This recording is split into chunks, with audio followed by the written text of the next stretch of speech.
You're watching Story Scroll. Real stories, raw emotions, and endings you'll never forget. Let's scroll into today's tale. My wife came back from girls' trip. I asked calmly, "So, did you and Ethan have fun?" I wasn't sure how to start this, so I'm just going to get straight to it. My wife just came back from a girls' trip, 3 days out of state with her college friends, and everything about the return felt off. She walked in with this big, almost forced smile, dragging her suitcase behind her, and immediately started talking about all the things they did. Wine tasting, late-night dinners, sightseeing, the works. She sounded happy, really happy, maybe too happy. I tried to keep my tone neutral. I didn't want to seem suspicious or paranoid. Not yet. But part of me couldn't help noticing the little things. The way she checked her phone a little too quickly when I glanced at her hand, the quick laugh at a story that didn't really sound like her, the tiny pause before she mentioned Ethan. Ethan is one of her friends from work, a guy she's known for a few years, completely platonic. Or so I thought. I don't know why, but something in me felt a little tense when I heard his name again and again during the trip recap.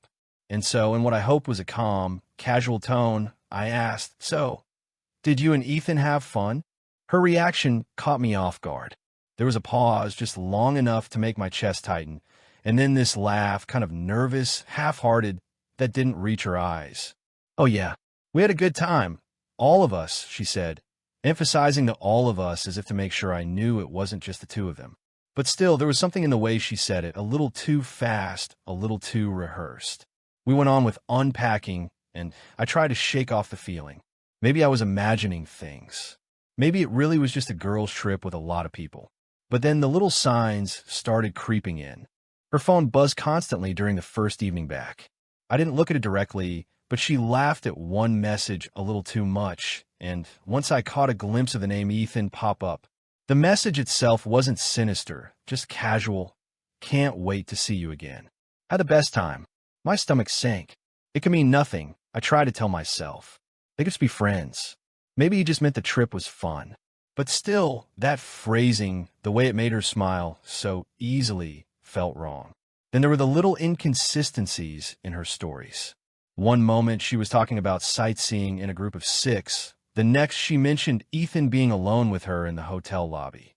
When I asked casually what they did that afternoon, she glanced away and said, "Oh, just hanging out, exploring a bit," like she was glossing over details. I kept asking myself if I was overreacting. I wanted to trust her. God, I wanted to trust her. But there was this nagging feeling I couldn't shake. I replayed the interaction with Ethan in my head, trying to rationalize it. Maybe I was jealous. Maybe I was insecure. Maybe it really was nothing. But my gut said otherwise. My gut said there was a story she wasn't telling. That night, I noticed her phone again. She had it propped up on a nightstand, buzzing with messages, and when I entered the room, she flipped it over a little too quickly. I told myself it was fine. Everyone deserves privacy, but the tension in her shoulders told me she knew I'd noticed. Over the next few days, things didn't get easier. She was warm and loving, yes, but there was an undercurrent I couldn't place. Small gestures felt different. A hand lingered on my shoulder a little less, her laughter was slightly more distant, and every time she mentioned Ethan, it felt like a little sting I couldn't explain. I found myself overanalyzing everything. The way she hung her clothes, the perfume she didn't usually wear, the way she avoided eye contact. When I brought up the trip, I know I should have confronted her, asked directly what happened, but I wanted to stay calm. I wanted to give her the benefit of the doubt. I didn't want to accuse her without proof. So I watched, listened, and kept my questions measured. I asked about friends, about the trip, about any funny moments, but always casually, never pushing. And yet, every time she smiled, every time she told me a story, I felt this odd mix of relief and dread. Relief that maybe it was nothing, dread that maybe it was everything. I couldn't explain why I felt like I was standing on the edge of a cliff, looking down, but not sure if I would fall or catch myself. Yesterday, she showed me a small souvenir she bought. A little bracelet, she said, reminded her of our first trip together. I tried to smile genuinely. "It's beautiful," I said, but inside I was spinning. The bracelet was sweet, yes, but it was also a reminder that there had been 2 separate experiences. One she shared with me, and one she shared with someone else. I keep going over the details in my head. Was it harmless flirting? Was it something more? I don't know. And that's the worst part. The not knowing.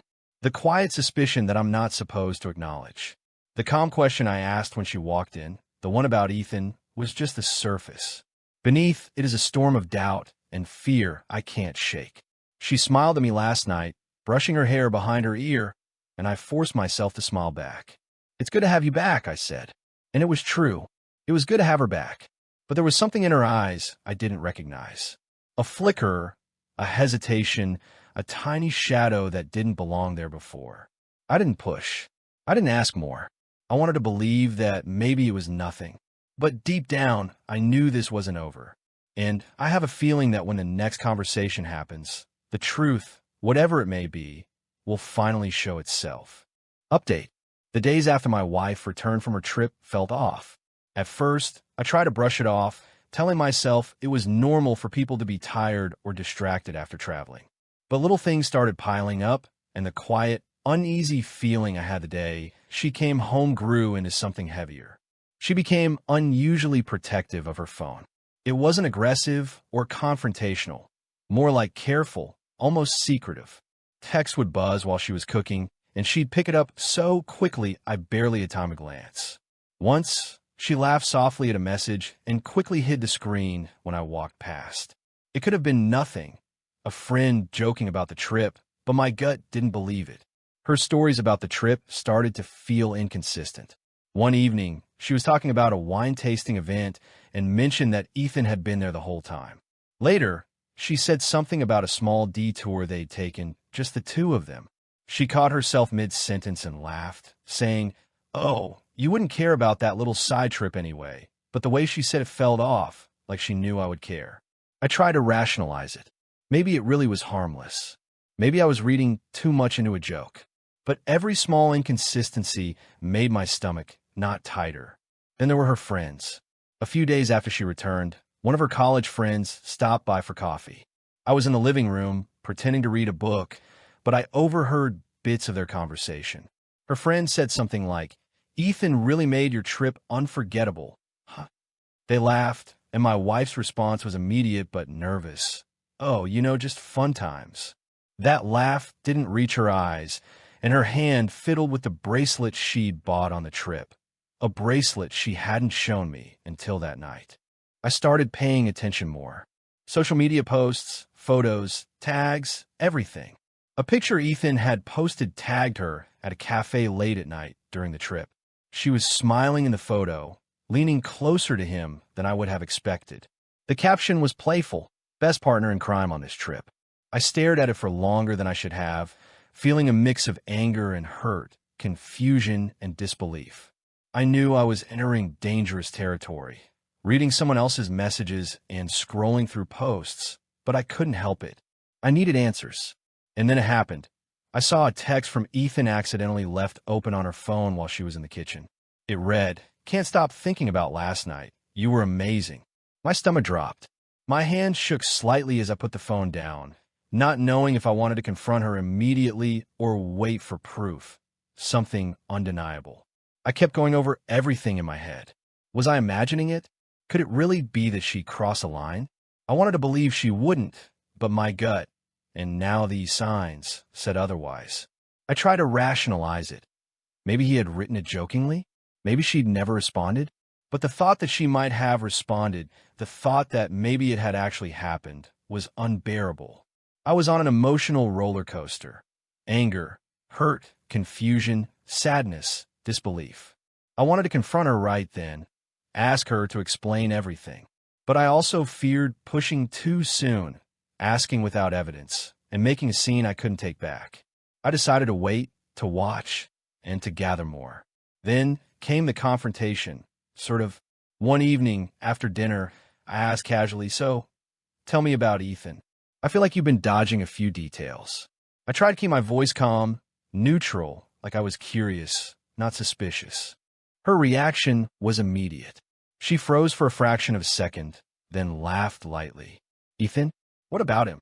Her voice had that nervous edge again, the kind you get when someone knows you've caught a hint of something but hasn't confronted them fully. I pressed a little. Come on, just be honest. Did you two hang out alone much? I kept my tone even, but the tension in the room was suffocating.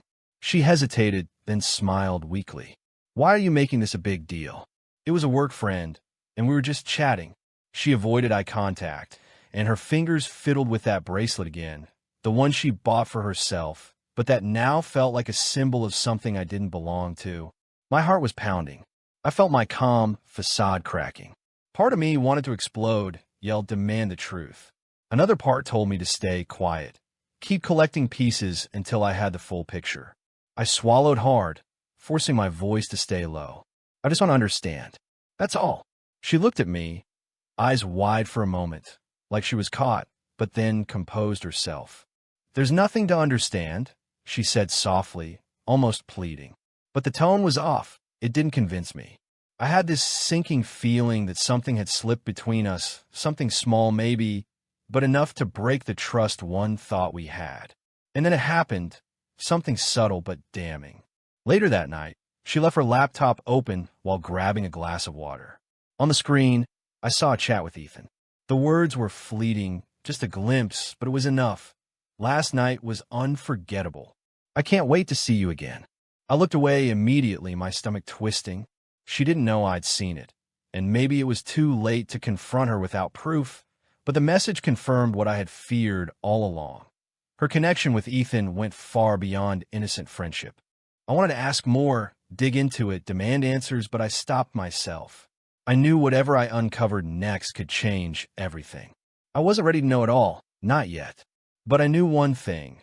The calm question I had asked the day she got back, the casual curiosity about Ethan, had opened a door I couldn't close. Now, every glance, every laugh, every subtle gesture from her carries weight. I feel like I'm walking on a tightrope, trying to appear normal while pieces of my trust are quietly shattering. I don't know how long I can keep this up before I have to confront her fully. I don't know what I'll do when that moment comes.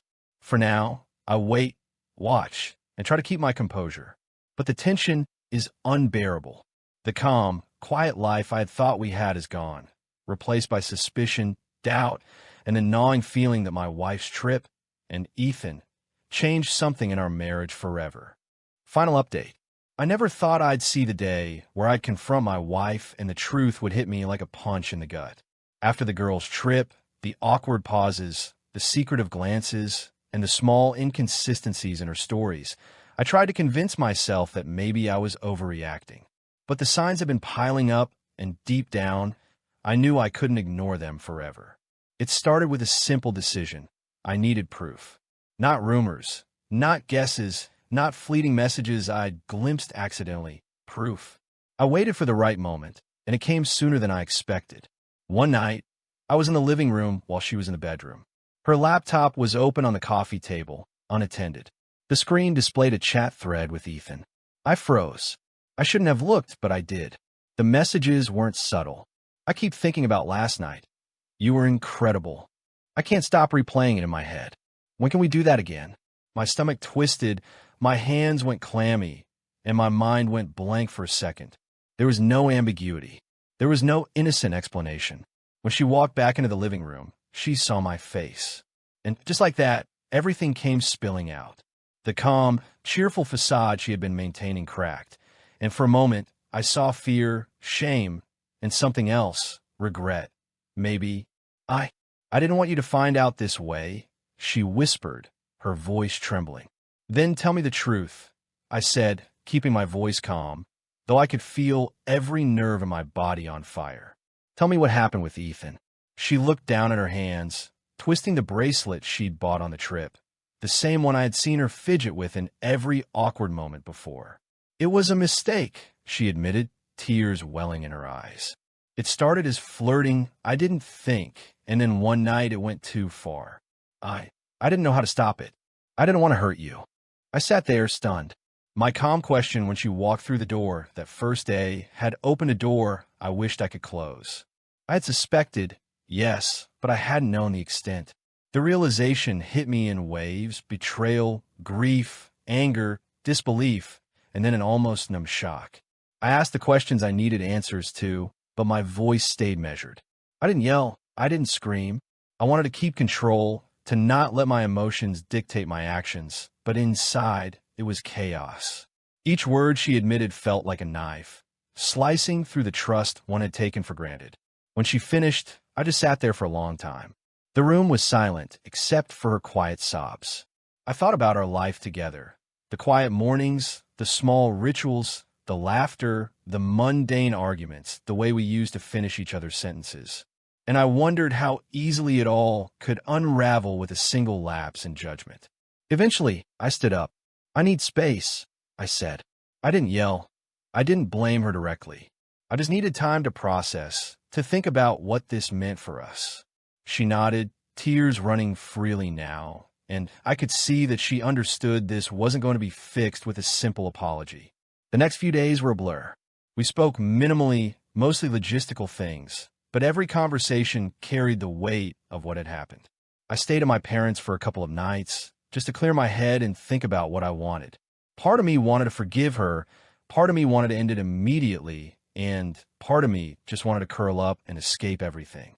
Eventually, we sat down and had a longer conversation. I asked hard questions: why it happened, how long it had been going on, what she felt about me, if she still wanted our marriage. Her answers were honest, tearful, and painful to hear, but they gave me clarity. She admitted it wasn't love, that she'd made a terrible mistake, and that she wanted to repair things. But she also understood that I might not want to. I realized then that the calm, composed person I had tried to be at the start, asking gently about Ethan, trying to observe, trying to rationalize everything, was gone. That version of me was naive. It took betrayal to wake me up to the reality.